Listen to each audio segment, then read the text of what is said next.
Assalamu alaikum to'g'onlar. Bugun 26-may Özgön mal bozorida to'g'onlar. Mal bozori, Özgön mal bozori to'g'onlar. Bunaki buqalarni qisqacha senalari bilib beramiz to'g'onlar. Bunaki to'g'onlar 97 ming so'mga sotildi to'g'onlar. 97 ming so'mga olindi bunaki.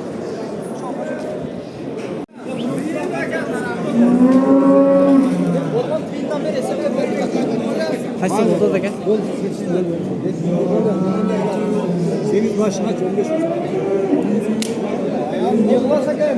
200 sonra kaç gel. Şu yeri tam verdim. Ver. 15 milyon. Nakit onlar şu çekeden 8 baş buqanı bir yarım 2 yaş buqalarken narx çekeden yaka 8 başlı 84.800 kaçayam sondan aylangan eкен. 8 baş. 1, 2, 3, 4, 5, 6, 7, kakra 8 nakit. Bu kadar yağı 84.700, 84.800 kaçayamdan aylangan eкен. Hazır şu 8 başka 15 ming so'm payda verip so'rayapsınız. Qanchadan aylanib qolgan bilmaydik ama yerda soda oldu atası. Hoş geldiniz araya. Peki 15 ming paydasından soda oldu atışıyor. 15 ming payda verip tam da söz oldu. Ben şimdi bilmeyeceğim da gel.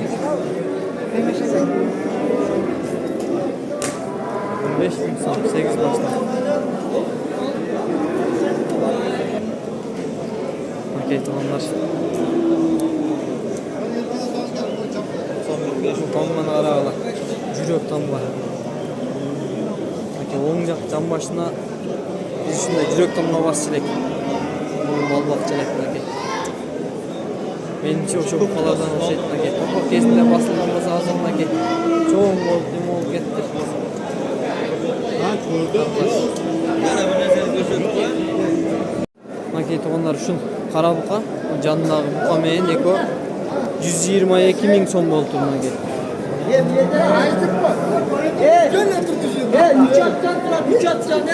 122 ming so'm işte iki buqa.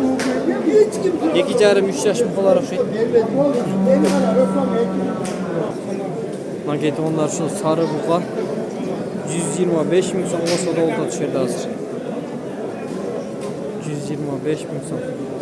Emin o buqalarni o'zinglar chamalab olaverdilar. Qanchadan bo'lib qolishi mumkin?